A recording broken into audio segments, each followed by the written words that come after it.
Welcome, everyone, to episode 20 of Over the Line podcast on the Degenerate Sports Network. Welcome back. We took a couple-week hiatus there, but nothing really was going on in sports. I mean, we had a few preseason games. Obviously, Tour Championship's going on, but it's still going on, so we're going to be betting on it. Well, some of us. Yeah, some of us. Sorry. Yes. Shane took a little sabbatical from golf this week, and I'm going to take one from NASCAR this week. So I'm going to cool off for a little bit, see if I can regroup, maybe hit it in a couple weeks. We'll see. But we will kick off with the Tour Championship. Obviously, Scotty won last weekend. What we hit last weekend? Anyone have anything that hit for him last weekend? Dalton? Last week, nothing really. No, got kind of beat in pretty much everything. Nothing went well last week. Yeah, I mean the only thing and this is like the only thing that has worked for me in golf is betting on Scotty. Yeah, I think a lot of people. I think that's it. I feel like everyone should just throw like $10-$20 on Scotty before they do any other betting. That way they have like a backup plan. Like, hey, I can recoup whatever I waste on a parlay. But I did wait till Friday to take him. We got him at like plus 360. So that was a nice little boost. And then, of course, Saturday, he just had a day. I mean, all the stars were out tweeting about it. LeBron, obviously, he's a golf person now. Of course. So shout out Scotty. I'm going to do it again this week. I'm going to try to wait and see if I can get a better odds for him on Friday because I think he's at like plus 150, plus 125 right now to win. Right, yeah. Yeah, so, I mean, even though it is Scotty and he's probably going to win, knock on wood.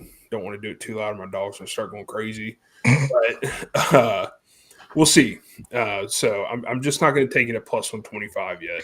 No, that's the thing. It's like you want to see if you can get some more value for it first if you can, because otherwise, what are you doing? Yeah. And if you didn't, then you just missed out. Oh well. Try to bet him live on holes or something. There you go. Yeah. Dalton, what do you have this weekend for the Tour Championship? So I know you said you had something crazy, so I'm excited to hear this. Yeah. So as you can see by my units, right? Yeah. I'm in the hole. I'm deep in the hole. Yeah. This is why I'm taking a sabbatical. Yeah. So this is my last week to This is my last week to get back to breaking even. Mm-hmm. The only way to do that is to hit something big. Big. Yeah. So I took 5 different guys towards the back end of the field and bet each of them to win outright. And I'm hoping one of them hits, it'll hit. So I bet Akshay Bhatia at plus 5,000. Okay. He's been playing good golf last couple weeks. I think he's got a shot. Justin Rose at plus 5,000, I think is great value. Yeah, given how he's played this year. Yeah. And then a couple others to try to get back into it. Ben Griffin at plus 3,500. I've got Harris English at plus 4,000. And Harry Hall at plus 4,500. If any of those hit, or if for 3 of them, there's 3 guys there that if any of those 3 hit, the 3 longer ones, I would be breaking even on the year on golf. And what a way to do it if you do. Would you give up for the year? The other 2, if either of them hit, I'd be close. I'd be at least respectable. And plus, I did also throw in, I got like a little odds boost on a fun little top 10 parlay. Yeah. If Scotty, JJ Spawn, Russell Henley, and Harris English all finish top 10, that comes out to plus 1,239. So that would get me. So if like one of my winner picks hits and that hits, that would also get me there. Mm-hmm. But yeah, I mean, at this point, if I drop 6 units this week, who cares? Yeah. I mean, what's the difference between minus 38 and minus 44 at this point? Not a whole lot. Yeah. Like, yeah. At this point, I might as well give it a shot. This is probably the last golf I bet for the year. I mean, we have Ryder Cup coming up in like a month. We'll see. Right. But I don't really – I still don't understand how that works super well, so I doubt I'll bet it. Yeah. I just can't figure it out.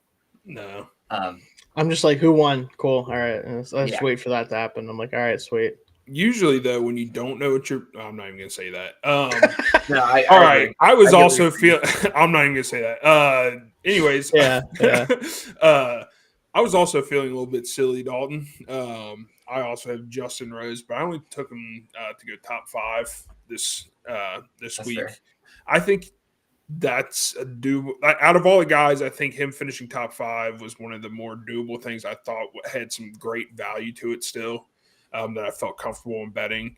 There was like a few guys like Morikawa and all them. They were only at like plus 250, and that's too much risk for not enough reward in my opinion. Yeah. What was Rose's odds at for top 5? Plus 550. Plus 550. Yeah, okay, that's pretty good. And he's been in it a few times this year. Hey, you just never know. Any weekend, he doesn't have to win. Just top 5, so we'll see. But that's all I got. And if this doesn't work out, obviously football season's here, so who cares? Yeah, there you go. Until football season's over, and then I'm a golf person again.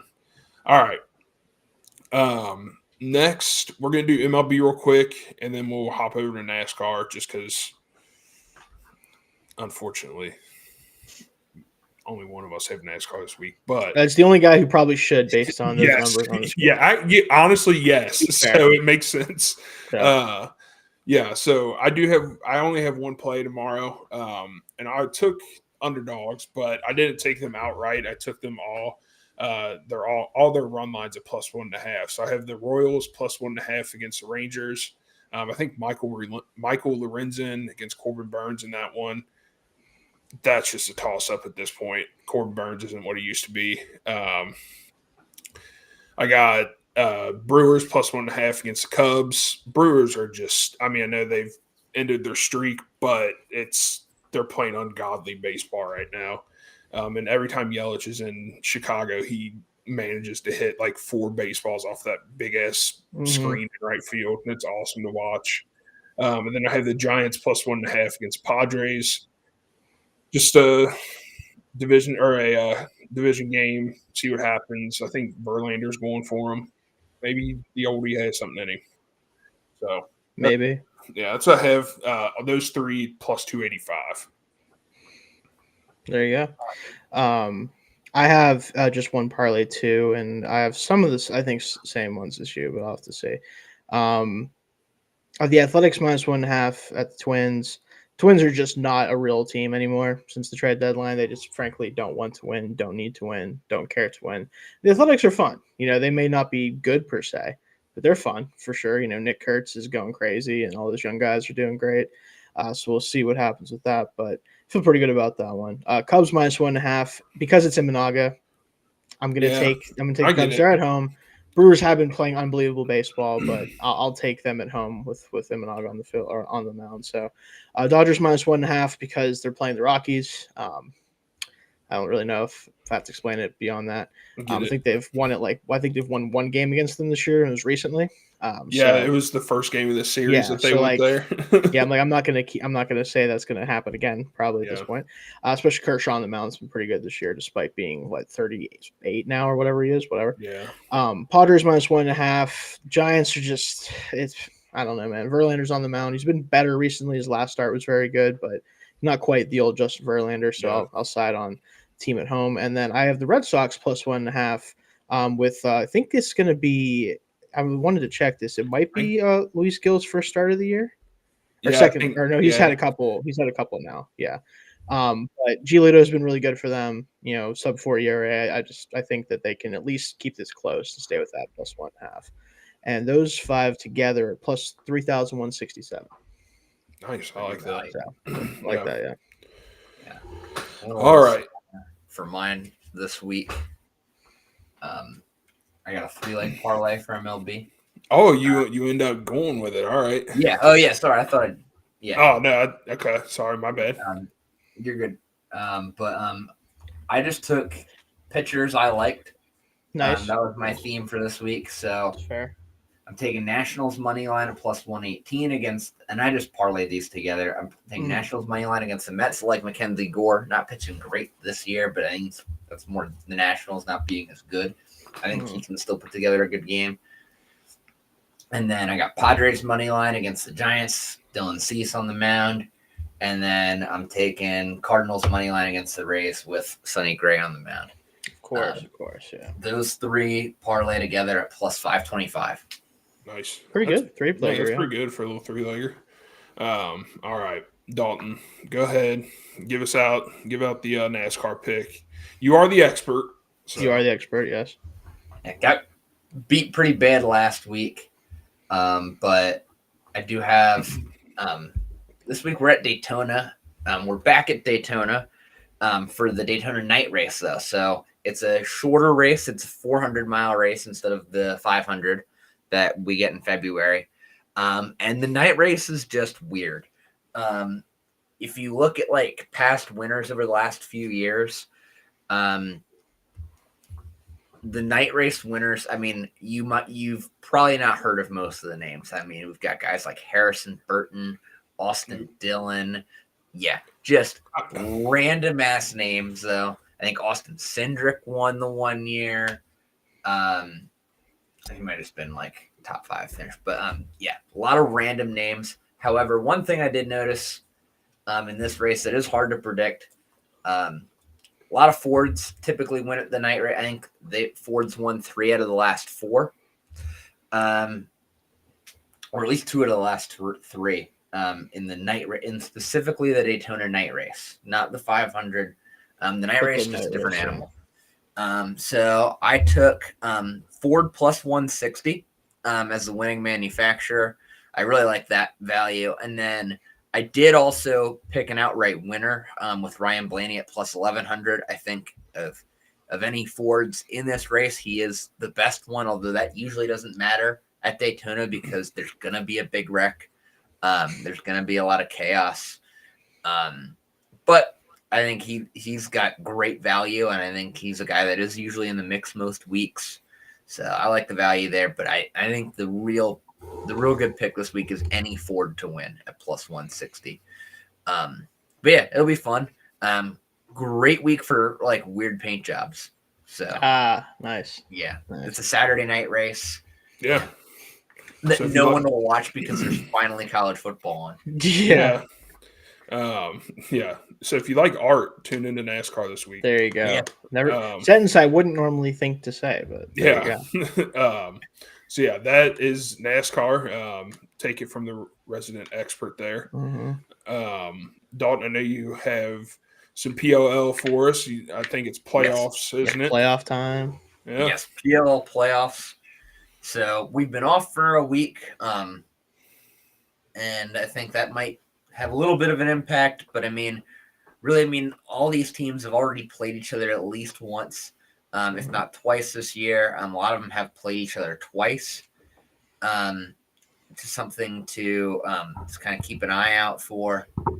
But we've got 2 games, so this is like the quarterfinals. This week, 6 teams made the playoffs, and in our first game, we've got.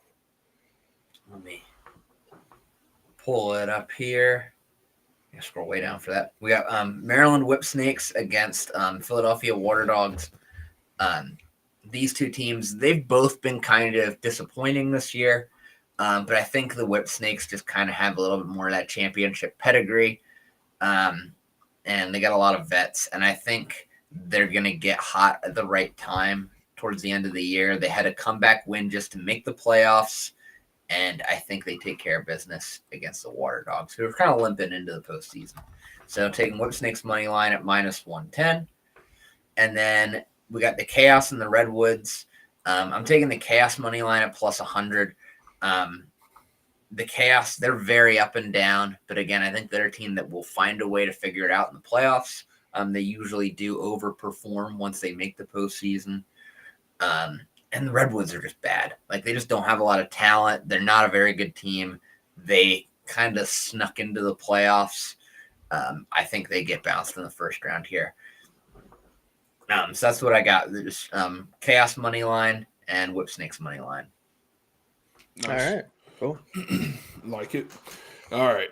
So we're getting into it, guys. I think that's all the non-football picks we have for everyone tonight. I do have some NFL preseason, so we'll start with that. Too. Yeah, so I do too. I know too. I know Dalton. I don't think you have any NFL, but we do have NFL, college. But I got plenty of college. I got futures. Yeah, trust me, guys. Nice. Okay. Yeah, I got a few of those as well. So trust me, I know it's only been about 15 minutes of the show, but it's going to be a while once we get to we still got some stuff to talk about. But it is week 3 for the NFL preseason. And I only put in one bet here. It's a little small parlay, and it's for the games tomorrow tomorrow. I have the Panthers plus 4.5 against the Steelers. Sorry, Shane. Yeah, I know preseason is dire. Yeah. And then I have Patriots plus 6.5 against the Giants.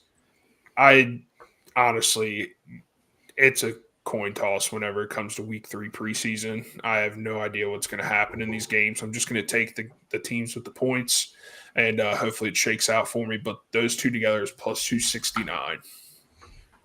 All right, not too bad. Yeah. Let me pull mine up here. So I have a 6-leg parlay, nothing insane like I did the first week of the preseason, which I didn't. I was like 50-50 on, so I guess I'll say it's fine. Whatever. Yeah. But I do have a 6-legger this time. I'm not gonna do anything too crazy here, but pretty good odds overall, I think. Steelers minus 4.5. I just feel like they're going to play some more of their guys than the Panthers ultimately going to play. Like I think they want to see more of some of the, maybe not some of the starters, but a lot of the like primary backups. Whereas the Panthers might be getting pretty deep into the woods pretty early. So I'll take the odds there. Giants minus 6.5. I think the Giants similarly are going to play like Jackson Dart a lot, and some of their other guys that are fighting for spots. Where I think with the Patriots, they're kind of settled in a lot of positions. I think at this point it feels like they might even be trading Kyle Duggar, which is interesting to me, but whatever. Wouldn't probably do that, but I'll take the Giants there. Eagles plus 1.5. Respect Tanner McKee, Dalton, of course, assuming he's going to play a good bit in this game potentially. They rested him. He didn't play at all week 2 of the preseason. Oh, really? I didn't even realize that. It was all DTR and what's his name? Kyle McCord, yeah. Well, in that case, Kyle McCord truther right here. So if he plays well, I'm still taking that either way. Tennessee Titans minus 3.5 with the Vikings. I think Vikings are going to sit a lot of people. They have obviously a lot of expectations. I don't think they're going to play many guys. I think McCarthy's probably done this preseason, if I had to guess. I haven't checked that, but again, I still think the Titans have more to prove and more to play for, kind of get guys getting going. Falcons plus 2.5. I'm always going to pick against the Cowboys if I can, even in the preseason. That's kind of my mantra right now.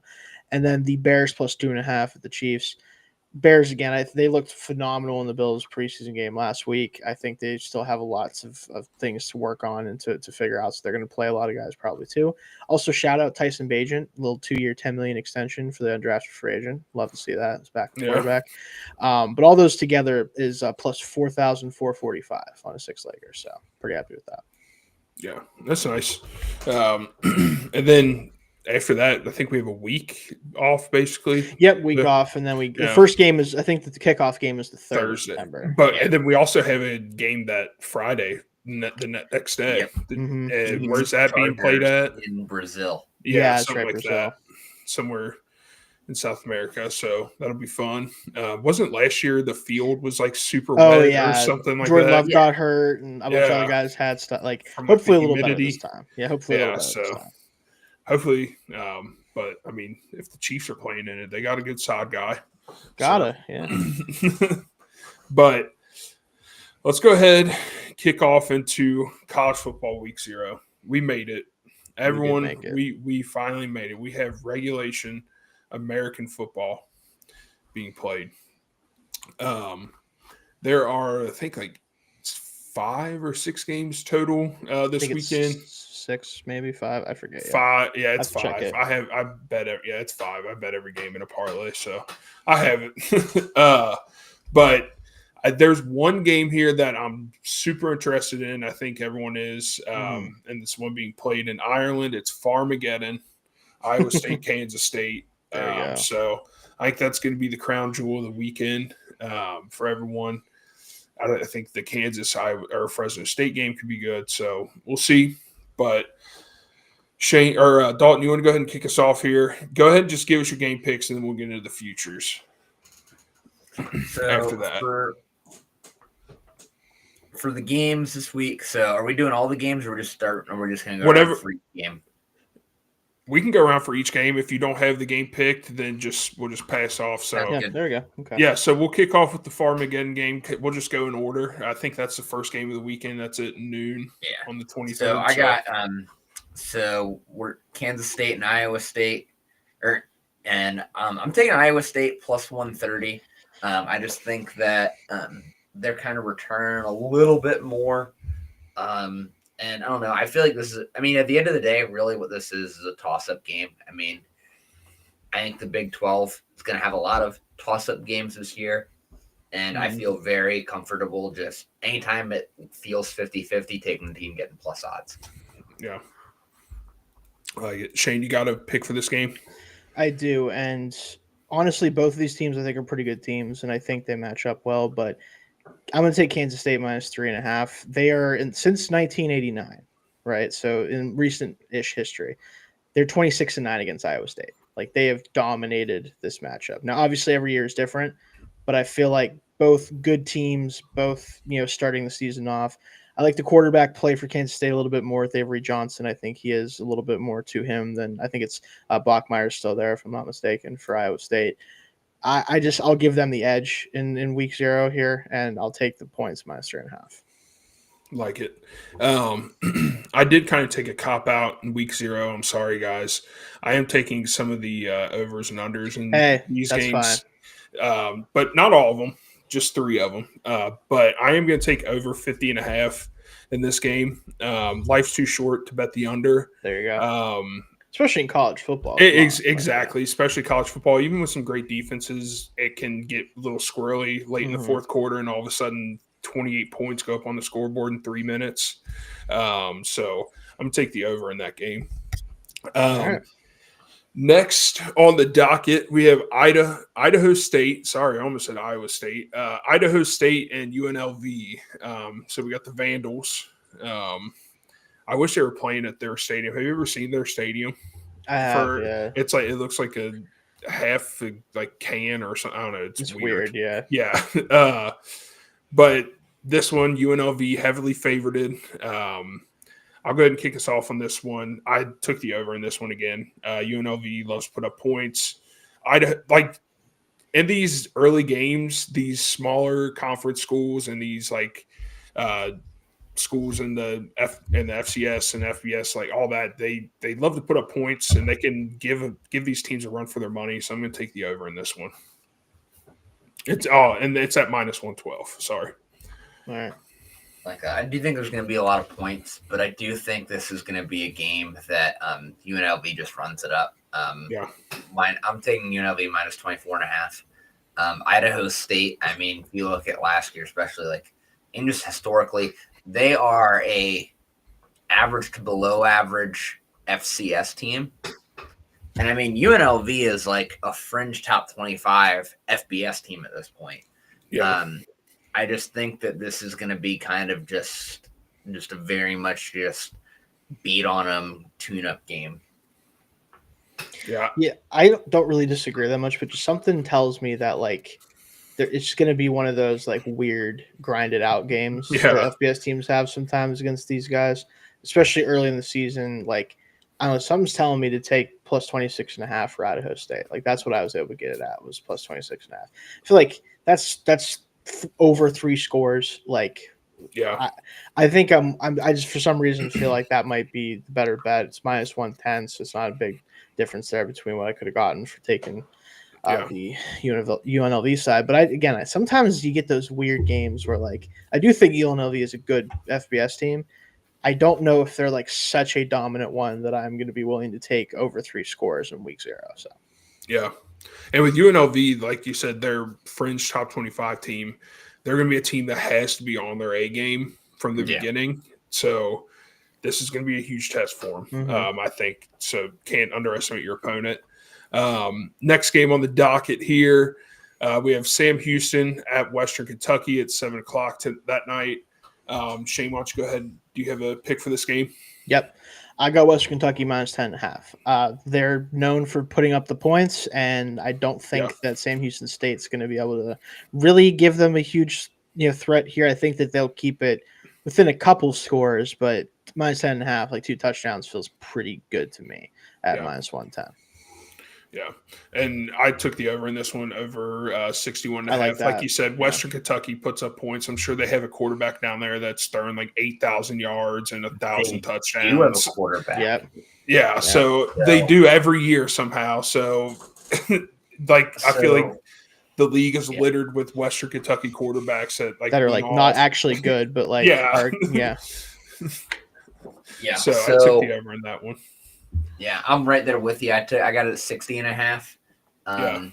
Both, I think Sam Houston and Western Kentucky are both like losing a lot of people on defense. They're very overhauled defenses. And both have kind of made some adjustments over the offseason to juice their offenses. I think you're going to see a lot of that. Sam Houston's I think they brought in a new offensive coordinator. And Western Kentucky, they actually just brought in a quarterback from the transfer portal, Maverick McIver from Abilene Christian. And if you look up his numbers at Abilene Christian, they're stupid. That's the only way to put it. It's like you're playing career mode on NCAA football and JV mode. It's literally on the easiest difficulty. That's the numbers you get with this. It's really stupid. Who was that dude for the Jets a couple years ago? Was it Mike White? Maybe. Yeah, Mike White. Yep, he was. Didn't he have ungodly numbers? I think it was 5,000 yards. Him and who else for the Patriots? Bailey Zappi has the most touchdowns ever in a season or something like that, and he was there. It's crazy. Yeah, he's an insane person. So Maverick McIver. So in his time at Abilene Christian, so just last year, he threw for over 3,800 yards, 30 touchdowns in 13 games last year, and that's just throwing. He's got 8,000 career passing yards, 63 career touchdowns at Abilene Christian in I think in 2 or 3 years. He's only been there. I think in 3 years playing. So the numbers are stupid. And I think him being at Western Kentucky is going to be very interesting. I think it's going to be a barn burner. So look out for those for that game. That should be a fun one to watch. The next game on the docket is at 7:30, and it's Stanford at Hawaii, I think. So I'm surprised the game is at 7:30. It's a little surprising, but hey, glad that I don't have to stay up till 11 o'clock just to start watching the game. No one would watch it if it's at 10:30. No one is staying up till 10:30. Dude, you know what? People have been deprived for so many months. You never know. There are sickos out there that Pac-12 after dark, even though there's no more Pac-12 RIP. Yeah. So it happens. But is Hawaii one of the teams moving to the Pac-12 next year? I don't even know anymore, dude. I'll acknowledge the Pac-12 once it exists again. Yeah, that's where I'm at with it. In my opinion, it's RIP to them at this point. Yeah. So this one, I didn't take the over-under on. I took Stanford money line. This is my underdog. It's only a plus 110. I know Hawaii has been one of those teams in the past that everyone's like, oh, watch out. But it's Stanford. Andrew Luck's there. Yep, he's now involved. Yeah, he's the CEO of the football something team. Like that. I forget what his actual title. Yeah, GM. That's what. I forget. Which is so funny to think about now, but yeah, it's how it works now. It's hilarious now because like all these like star players from the schools are like, oh, I'm the GM of LSU. I'm the GM of Oklahoma. Like, okay, what is going on now? When really, it's a meaningless title. The head coaches run those entire programs. All the GM does is they just kind of direct booster club money a little bit. Yeah, they're like a couple mil for this receiver. Let me get on the phone. Yeah, and they help with recruiting. I was about to say, they're like, hey, Andrew, we have a quarterback that we're trying to get. Can you come out here and talk to the kid? Oh, yeah. Okay. He's like, oh, yeah, sure. So, hey, remember when I was going to be the best quarterback in the league? And then the Colts fucked me? Yeah. You can get to the NFL. Oh, here we go. Oh, my gosh. Head coaching this team, the Stanford team now. Yeah. Okay. Frank fucking Reich is the. There you go. Fun fact, my uncle, the one that was like in the WWE, was what? Hold on. Little League baseball teammates with Frank Reich. Are we just gonna glaze over the past? Like, are we just gonna like what now? We don't know your uncle was in the W. No, we have not. I've not heard that. You haven't heard that before? No, you were like, you guys know my uncle in the W. No, we don't know that. Lethal Weapon Steve Blackman, yeah. Oh, there you go. Dude, that's dope. Nice. That's awesome. Well, that is a fun fact. They were teammates in Little League baseball. Like, that's sweet. Like, that's funny. When they were like 10, I think. Yeah, that's pretty cool. Well, hopefully Frank Reich can turn it around a little bit at Stanford. Yeah, certainly didn't do it. Any worse? Yeah, it can't get any worse. Yeah. Are we all taking their money line this week? I have Hawaii -2.5. I'm picking Hawaii. Yeah, okay. I'm picking Hawaii. Something about Stanford in like the 2020s just bothers me. It does. I get it. It hurt me to press submit on that bet. Dead program. That's what I'm saying. Like, and I'm like, I'm not saying Hawaii is great or anything. Yeah. But like, they are at home. Mm-hmm. I do think they can win this game, and I don't know how many games they will win this year, but I think this is going to be one of them. Hawaii is also week 0 legend, of course. Hawaii. You know, we know. Honestly, I know week 0 mostly because of Hawaii is what I think of when I think of week 0. Like, feels like they're always one of the games that week. So I'm going to take Hawaii at -108. Nice. At this point, Stanford needs to go to the Ivy League and just become like the powerhouse of the Ivy League. Oh yeah, they'd be huge in the Ivy League. Yeah, it'd be insane. It makes sense now with how conferences are realigning and stuff. Just like we're just gonna piece out of this shit. We're not gonna get involved in this. We don't want to get killed in like the ACCCC. Yeah, they're not a sports school anymore. Like not really. No. Mm-mm. But yeah, it's all right. So that that was. By the way, Jake also is taking Stanford. Oh yes, sorry, that's right. Yeah, make sure we get Jake. Yeah. What else does he have? We missed go. Like on him, I think we got. So we talked about Iowa, Kansas State.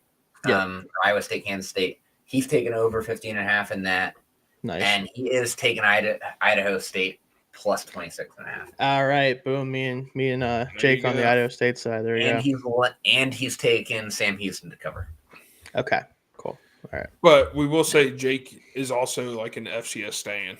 He is. I mean, his shout out Sacramento State. Yeah. Well, they're about to be FBS here. They should be, hopefully. Yeah. So maybe he'll leave. He's going to be too good for the FCS. Yeah, he's like, I got to go to the FBS now, guys. Sorry. So, all right. We do have one more game this weekend. I think this is going to be another sneaky good game. Fresno State, Kansas. Actually, this one's at 6:30. So this is going to be the third game of the docket here. I don't know what happened. But good. I did take Kansas -12.5 on this one. Return to the quarterback. I don't know much about Fresno State, to be honest with you. And Kansas has been fun, or more fun than they have been these past few years. So I'm just going to take Kansas -12.5. Is their stadium done that they renovated? I don't know. I can't. If it is, they get a bump for that. Oh, so, yeah. Stadium bump. Yeah, stadium bump. So I'll take that.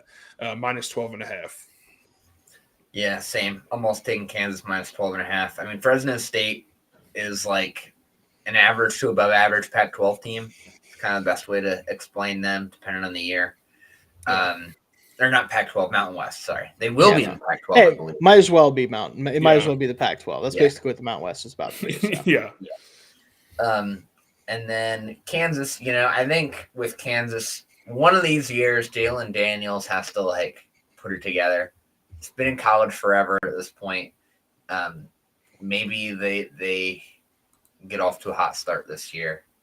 I think they take care of business against Fresno State. I think they can win that game by at least 15. I'm right with you guys. And whenever Jalen Daniels has no more fans left, I will be dead. So I just want him. I want him to be good. I've really enjoyed his 2020. I think one of his 2021 or 2022 season that he had that was very, very good. Been dealing with injuries and other things since then, but I think he's definitely a really good college quarterback. And I bet you at some point, probably a 7th round draft pick. Yeah. Feels like one of those guys. It's we're gonna take a flyer on him because he's fast and he's priority UDFA. Yeah, maybe. One of those two. Yeah, that just feels like a dude who gets picked at the end of the draft because he's got some tools. I'll take him. But I'll take Kansas here minus 12.5.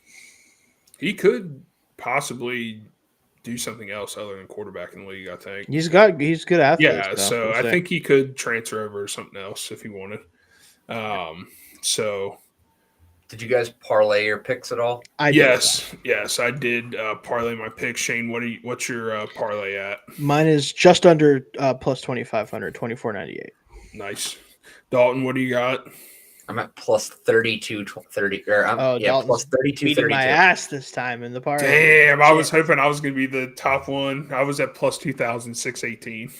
Man, I'm the low man this week. I know. I had 2 plus money lines. Oh, that's true. That makes sense. Okay. I did play it kind of safe this week overall, so I can't say anything. I know I did as well. Also, there you guys go for the last game. Sorry. Oh yeah. Don't want to exclude him. Jake's also on Kansas minus 12.5. All right, that means we're cooked, guys. Yeah. So definitely take Fresno State to cover. Definitely just reverse the juju here. Yeah. Everyone at home definitely take Fresno State for sure. No, here's what you need to do. That pick's either cooked or it's the only pick we all hit all weekend. Because we all agreed on it, and the rest were too split on, and they're going to take it away from us. Yep. But so we'll see what happens. Obviously, we'll start to keep our record here for college football. We do have some futures. A few of us have some futures. I got some futures too. Yep. Yeah. I do have 3 futures. I know people are going to think this is silly of me to do, and it's all for national championship winners. But I wonder who. Yeah. Well, no. I'm just messing with you. Yeah. Dalton, I'm curious what your futures are looking like this year. All right. So I got a little wild. Love it. So one I feel pretty good about because I took it back in January. Back in January, I took Penn State to win the national championship plus 900. It's now down to plus 700. Yeah. So I kind of feel good about that. I feel better than I feel like I should. I know I'm gonna get my hopes and dreams crushed. Oh, for sure. Never bet on. It's gonna be New Year's Eve too, something like that. Yeah. That's what it's gonna be. They're gonna run the table the whole regular season and then get smoked in the quarterfinals. Yeah, it'll be something like that. Mm-hmm. But we'll see. For right now, I have hope. On paper, they should be the favorite in my opinion on paper, unless you really have blind faith in Arch Manning and Texas to completely restock everything they lost. Penn State's lost the least. They are returning a proven quarterback. And, they have everything there. Also, pretty reasonable schedule, which is also why I took Penn State to win the Big Ten at plus 220. I like the value there on that. I did take another conference winner. In the SEC, I took LSU to win the SEC at plus 700. Okay. Main thing is they're kind of the only team in the conference that's returning their starting quarterback. And, they did lose a few key pieces, but, it's not they didn't lose a ton, especially not compared to like a Texas, for example. And they have a pretty favorable schedule. And I think they can get there. And then I parlayed those two picks together. If Penn State and LSU both win their conferences, that comes out to plus 2460.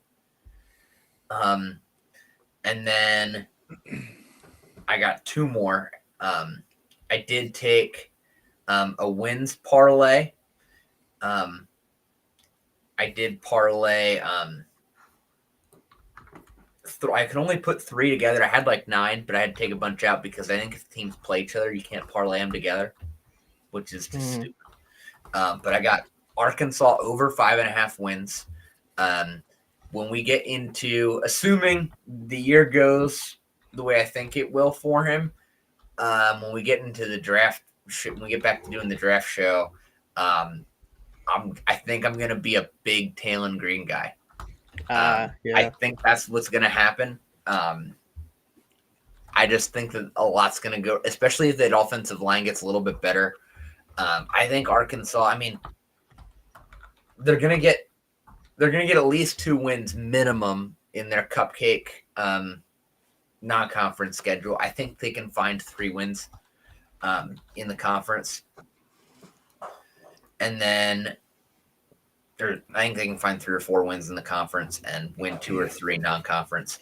And then I got Nebraska under 7.5 wins. Their schedule's pretty tough. And I just don't really believe that they're back. I just refuse to believe that they're ever going to be like back. Yeah. It's just kind of cooked. And then I've got Colorado under 5.5 wins. I do think Deion's like not a bad coach, but sorry guys, my cat decided to show up on the show. What's up, buddy? Hello. Yeah, go ahead. You're good. You're good. But yeah, when you lose your 2 best players that were also like 2 of the best players in college football, arguably, especially one of them, it just Also, they've lost like their entire receiver core. Like they did. Forget about that. And that's really all they had offensively was their passing game. They had nothing else. This team was not very deep, and they've lost all their high-end talent. I just don't see them winning 6 games. I just don't see them getting to a bowl. But those 3 together, parlay at plus 867. And then my last one, I did take a Heisman winner. Nice.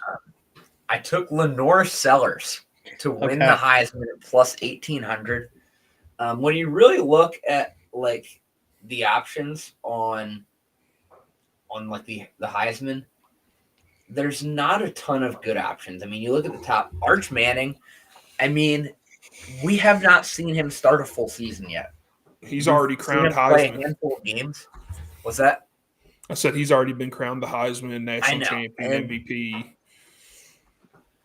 Yeah, it just feels like a lot, especially in a situation where he's losing several of their Texas has got to replace several offensive linemen, their running back, their tight end, their top 2 receivers. I know they've been recruiting really well, and I'm sure they'll find guys, but I just think there's going to be some growing pains, especially early in the season. Yeah, I think there could be enough to I think he's going to end up being as good as a lot of people think, including myself. I am very high on him coming into this year, but I don't necessarily think it's fair to assume it's going to happen immediately and sustain throughout a whole season. So, yeah. And then you look at the other quarterbacks, like at the top of the favorites. Gary Nussmeier and Cade Klubnik are not Heisman Trophy winning quarterbacks. They're just not. I no disrespect if you guys pick them. They're just. I did not.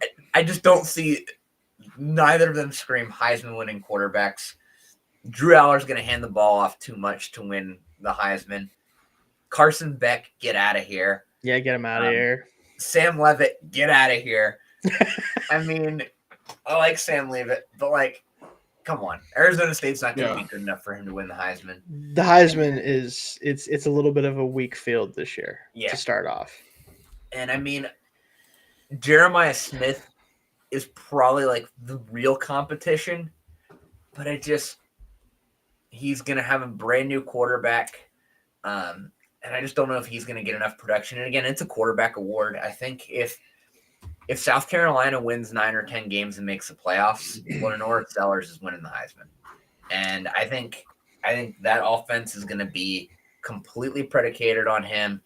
South Carolina looks like it's taken a turn. Beamer ball, baby. Plus, I think Nick Harbor might have a little bit of a breakout year this year for South Carolina. Got all the physical. I hope so, dude. That dude's sick. He just can't play football. He's still learning how to play football. Yeah. But all he's got to do is run down the field, and Sellers will find him. So, I think Sellers has a big year. And I think 1,800 is just way too good a value for how wide open this field is. Yeah. But that's all I got. I know it's a million futures. No, it's all good. I got plenty of my own. So I was adding some as you were giving out yours because I was like, oh, that's a good thing to bet on. So, so I think this year, and I do want to come back to like Texas and Arch, like just real quick. Like, I feel like everyone's putting so much pressure on Arch. Like, kid still has like you said, Dalton. He hasn't had a full season under him. Like, I think he's going to be good. I'm not saying that, and like. I just give the kid a chance. Like, he's got to play. Like, he's got to learn. Like, I mean, I know we've seen him a few times last season, but it's not enough to be like, oh, some of the great plays he made. It's like. Has he even thrown 100 passes in college yet? I think he had 90 attempts last year, roughly. Yeah. So it's close. It's not very much. I think the thing, too, like, granted, I might be biased in saying this a little bit, but I think part of it is they saw this Texas team make a solid college football playoff run with a worse quarterback than Arch Manning. I'm sorry. Yeah. I mean, that's like, absolutely. Oh, yeah. That's just what it comes down to. I think for some people, it's like they saw what this Texas team did last year. And yes, they are losing a lot of other pieces, but they've upgraded it at the most important position. And I think they could have done it last year, but it is what it is. Yeah. I think that's the big thing. I don't get that because like last year was their window to win a title, in my opinion. And it was clear who was the better player. But that's what I wonder, like, what was going on in practice? Because I feel like if he was clearly better in practice, I think it would have been really hard for him to not play. You would think so, yeah. The starter was. You would think so, but like clearly, like one of the things that I was most impressed with the limited tape we've had is how fundamentally sound he is already. And you think if that's the case, then like his practice should be very good. Like that's what's really. I don't know if it was something to do with like. They wanted to slow play him, and Ewers was there, and they know that he does have Ewers had legitimate talent. He just between injuries and other things, it just never fully materialized there. I don't know. It's weird. The only thing I can think of it is, especially in the NIL era, I think promises are becoming very important. Mm-hmm. And I think you kind of, if you tell a guy you're going to be the starter, you can't pull him. No, unless he gets hurt. And it seemed like, again, Arch seemed totally fine with the entire, like, this seemed like the plan from the get-go. And so, like, it'd be different if they told him, like, hey, you're going to have a chance to compete as a redshirt freshman. And if they told him that and then he still didn't get the job, that would be different. But I don't think that happened. Like, I think the plan was always he was going to play as a sophomore and move forward. So, like, we'll see what happens this year. But I get it. But go ahead, Casey. Yeah, no, it's all good. Yeah, so we'll see. I don't think Arch gets strip sack fumble recovery for a touchdown to end their national title hopes. Shout out Jack Sawyer. Shout out Jack Sawyer. Shout out Ohio State national champions last year. Can't take that away from us. Nope. Anyways, unless something crazy comes out. Yeah. Knock on wood. Anyways, back to my futures here. I think the SEC is finally awoken. I think Clemson's finally awoken, and they realized, hey, we can spend money in the NIL. There's one thing that we get tons of money for, and that's to play football down there in the South. So let's go ahead and spend that money. And the SEC has done a great job of spending money this year because they let the Big Ten eat their lunch last year, and they did not like those Northern boys taking over the football scene. So I do have 2 futures here, or 3 futures for national champions. And I'm hoping that 2 of these can possibly thread the needle to the championship game, or I can at least get a cash out option on 1 or 2 of these. So the big one is Notre Dame plus 1,200. We'll just see what happens. You never know.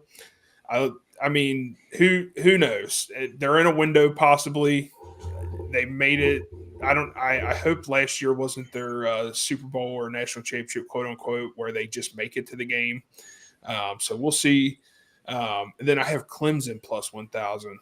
God finally told Dabo Swinney that he can spend money and buy players. So Dabo is spending money. Clemson's starting to buy players, get guys there. So take that plus 1,000. And then I have Alabama plus 1,000.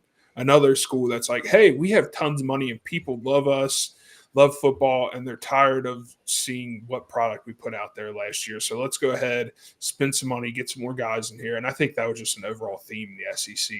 So I have Alabama to win the national title at plus 1,000.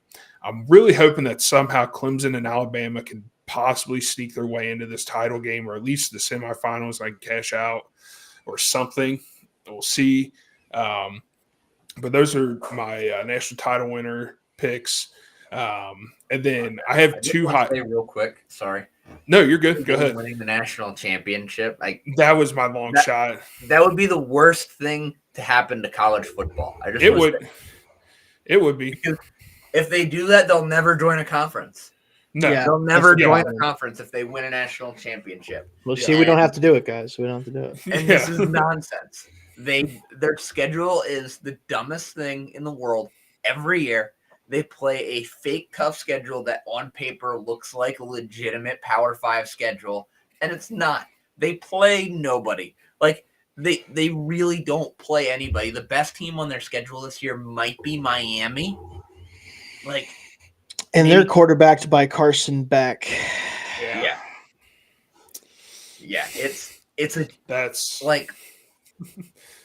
That's really, I mean, they're going to make the playoff and they're probably going to be a high seed because, again, they don't play anybody. Like their schedule is designed to look tough on paper and then be impossible to lose more than 2 games. Yeah, and I mean, Marcus Freeman. That might be the toughest team on their schedule. Boise State, maybe. Yeah, and I mean, Ashton-Genty as well. So. Yeah, true. That makes it even worse. Or A&M. Which with A&M, who freaking knows anymore, dude? Yeah. Those are the 3 toughest games on their schedule. Oh, God. Texas A&M, they also love to spend billions of dollars for nothing. For nothing. They're like, hey, we have these cool people that yell. We have yell leaders, and we spend $500 million a year on a roster. But anyways, and then I know Dalton was saying that the Heisman is a quarterback award, and my homerism is going to come out in these picks right here. But I have 2 guys to win. Obviously, 2 guys can't win this. 2 different bets to win. 2 different bets to win, yes.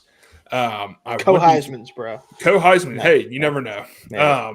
I did take Jeremiah Smith at plus 1,100. I had to. He's gonna get up there. I know Julian Sands. Who knows? He's wet behind the ears as well. I think that's gonna be a great game. Him and Arch first week. I mean, that could be the tone setter for both programs. They're gonna have to find out what their quarterbacks are made of. I know Texas has lost a little bit more as far as star power, and we'll see. But the next guy I have to win the Heisman, and I know I just said he's wet behind the ears, but I have Julian saying at plus 2,000. There we go. I had to do it. I just had to do it. We'll see what happens. I mean, he's got Jeremiah Smith. I think if Jeremiah Smith is his main receiver, though, and that's why he gets to the Heisman award ceremony, I think Jeremiah Smith's going to be sitting at the first seat that gets all the camera time. So you better hope Cardell Tate has a lot of numbers, too. That's all I'm going to say. If he wants to have a shot, it's got to be him and Tate both getting a lot of yards and touchdowns. Which it could be if it could be. It gets a lot of attention. Yeah. And then as we were talking, I did take one more. Defensive guy from Ohio State, Caleb Downs at plus 20,000. What? 20,000 is hilarious. Listen to this. Yeah. I just did the wind horse. Listen to this. Anyways, what if he just goes off and starts returning like 5 or 6 punts or kickoffs for touchdowns? He has like 5 or 6 this year.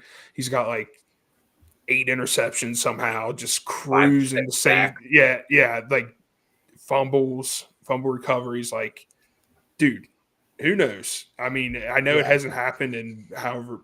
Who was the last one? Woodson, Charles Woodson, the last primary defender. Yeah, but he also did play offense. Yeah, he did. So that's gonna hurt. Like, that's what I'm gonna say. He's gonna have to put in. He's gonna have to put in some like ungodly special teams numbers for this. He's gonna have to like beat Michigan by himself or something. Yeah, he's gonna have to have a game. He scores like all the points in the game. Yeah, he's gonna have to have a game or two where it's like they won this game because of the way he played. Like, that was the only way. So that I did just throw that in there. I had to. So we'll see. Fair enough.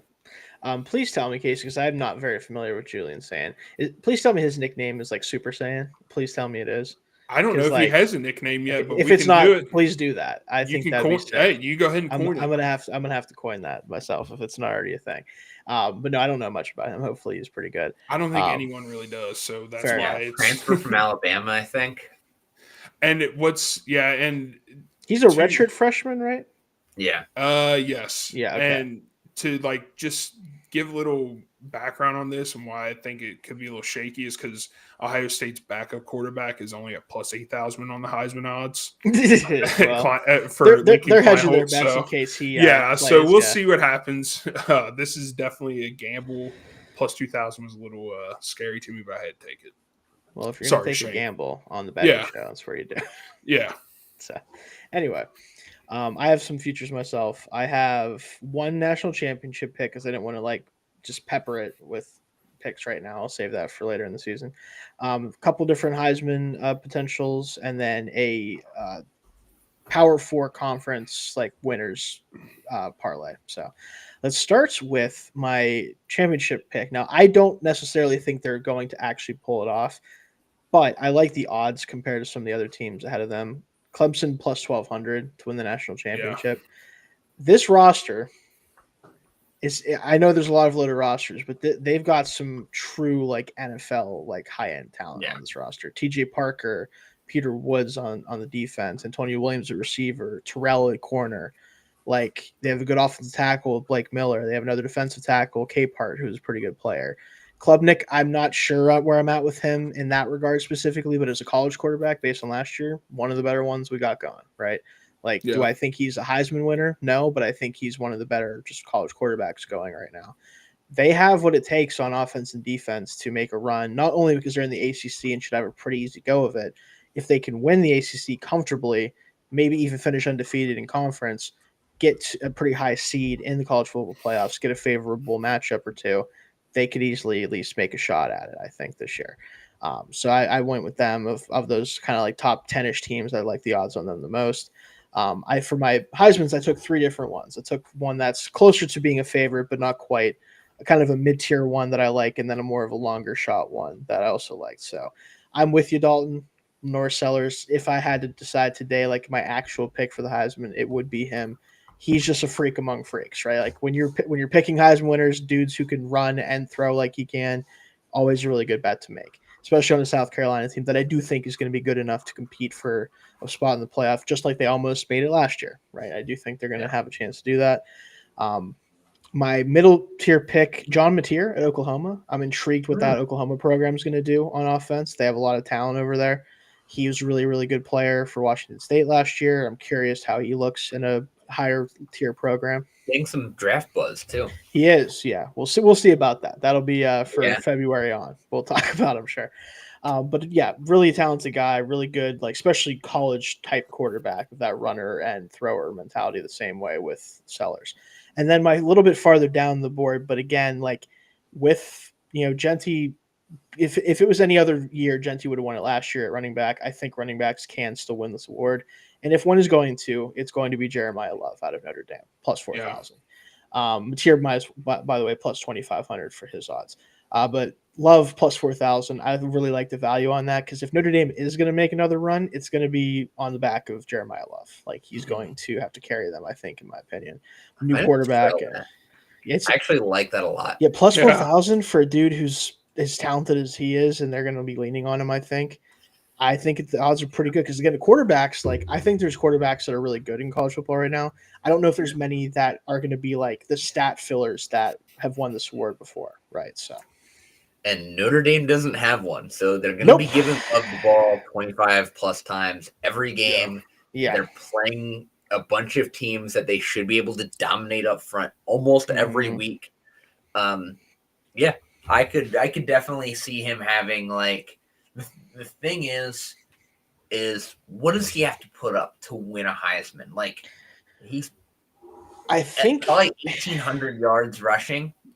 Yeah, I would say he has to put up 2,000 all-purpose yards and 20 plus touchdowns. That's the bar you have to get to before you can be a Heisman running back. Just get in the conversation, I think. Yeah, so that's the bar though, and he's a talented receiver, I think too. Like he'll be able to help out in the passing game. So I think 2,000 total yards is doable, but it's certainly not a guarantee. But we'll see. I think with the way he I can still think about that run against Penn State, and I'm like, and he wasn't even fully healthy. And when he was doing like that touchdown, like I'm like, what the hell is this dude on? Like, like it would have been. It's going to be fun to see him play this year. And then I have my 4 conference title winners here with the Power 4. Obviously, I'm taking Clemson in the ACC. Pretty chalk on that one. Yeah. I don't love this one, but I'm going to believe in the coach here and what he was able to do last year. Give me Arizona State to win the Big 12. Ooh, all right. I just think it'd be fun if that story continues and Levitt and those guys can keep it going. You know, I think the Big 12 is just like, it's so weird. That conference is just weird, man. Like I'm not sold on any of those teams really. So I'll take the team that I think was the most fun last year. And I think could be fun to see them keep it going. I am going to be chalk with, I think Ohio State still wins this Big Ten. I think at least like the actual Big Ten title. Do I think they go the farthest in the playoff in the conference? I don't know. I think it comes down to what the quarterback actually looks like, right? That's kind of what it comes down to, I think, because Will Howard really turned it on in the back half of last year. That's a big reason why they made it as far as they did. I don't know if Sain's going to be able to replicate that. We'll see. And then I did take Georgia over Texas in the SEC. I don't know. Like with Texas, I want to believe that they're going to be the best team in that conference. I just feel like the machine of Georgia is going to find their way to get through another SEC title game and win it, and then we'll see if they can actually do anything in the playoffs. But I think that's going to be what ends up happening with the SEC. That all parlayed together is at plus 14,749. That's not unreasonable. No. Yeah. The big one's Arizona State. Like with the Big 12, I just don't know, so I'm going to take my shot on that. Yeah. Where does Dillingham go if they win the national? If they win the Big 12, who hires him away next year? Because then at that point he'd be gone. Yeah. What SEC team does he go to? LSU. LSU fires Brian Kelly if he messes around again. Yeah. If they don't win like 10 games again. Or no, is he the next coach that A&M throws a bag at? I was about to say Texas A&M was the name I was thinking. I was trying to remember who their coach currently is. Yeah, I can't either. I can't Honestly, remember. Would you tank your coaching career because you know you're about to get $100 million payday? I think it depends on how much you really love the game. Yeah. He's gonna get a lot of money no matter where he goes. Yeah. So like if I have the option, I'm going to a program that I think can actually do something. But if the difference is like $5 million a year, I might go Texas. Yeah. It just seems like you gotta believe in yourself at that point. You're like, I'm going to this place with all these in this recruiting hotbed. I've got unlimited resources for NIL. Do you think he'd be able to do something? Yeah. Yeah, but there's just something in the water, Corpus Christi down there. I don't know what it is. Like they just, I don't know. But something's not right. Yeah, something Mike just. Delco, I think, is their head coach. Oh, Delco. God. Gosh. So. That's what I got. He was Duke's head coach, and now he's at A&M. I'm sure that'll work out just fine. Yeah. He'll be gone soon enough. Or no, Dillingham. This year, the Arizona State-Colorado game is Oh, God. winner becomes the new head coach at Florida State. There you go. Because Norvell's getting fired after this. Oh yeah, you for sure. you walk off the field and then you just sign a contract. You don't even get to say goodbye. You just There's just a dude standing in the one end zone waiting for the Yeah. game to be over that has the contract on his clipboard. It's the dude that's on the horse at the beginning of the pregame that stabs the field, and he's like, "Here's your contract, and on the horse, we're leaving." Yeah. Is that even an upgrade anymore? Like, No. is Florida State still like a coveted job? It could be because they also have the money to spend, so they They have could the make money, it. and they'll probably end up in the Big Ten. That's my guess. Is they're going to end up there? Yeah. Yeah. Makes the most sense. So I still think it is, and it's a storied program. Like, I don't know. It's not like you're going. No offense to Arizona State, but it's not like if Arizona State had all this money but no storied program, I'd rather pick Florida State. Yeah. So, and like, let's be honest. In 10 years, when there's only 40 teams in the top division of college football, and there's in the Super League, Arizona State's not going to be in the Super League. No. It's going to be the Big Eastern 12, something like that. It's just going to be the Big Ten and SEC plus Clemson, Notre Dame, and a couple other teams. Yeah, pretty much. It's going to really going to be what it is. It's going to be the big coast of Eastern Notre Dame. So that's what's going to happen here. I think they should just call it Big. Yeah. Instead of whatever number. No, just like it's called football. Just we're just watching football. That's all. So that's the appetizer. Week 0, college football. We made it, everyone. So just take a breather. You got a little bit of some football tomorrow with the NFL preseason. So watch out for that. We will see you guys next week for week 1. I think next week not next week, but the week after that, we're going to start a little bit later. Next week we start at 9:30. So be ready for week 1 college football. It's going to be a doozy. There's a few good games. Kicks off with probably on paper should be one of the better games of the year. So we'll see. But tune in next week. We appreciate you guys watching today. Fade the Kansas minus 12.5 pick because we all picked it. Yeah, unfortunately, we might have to fade it. That's just a reminder for the everyone watching to don't forget that. So do that. Like I said, we appreciate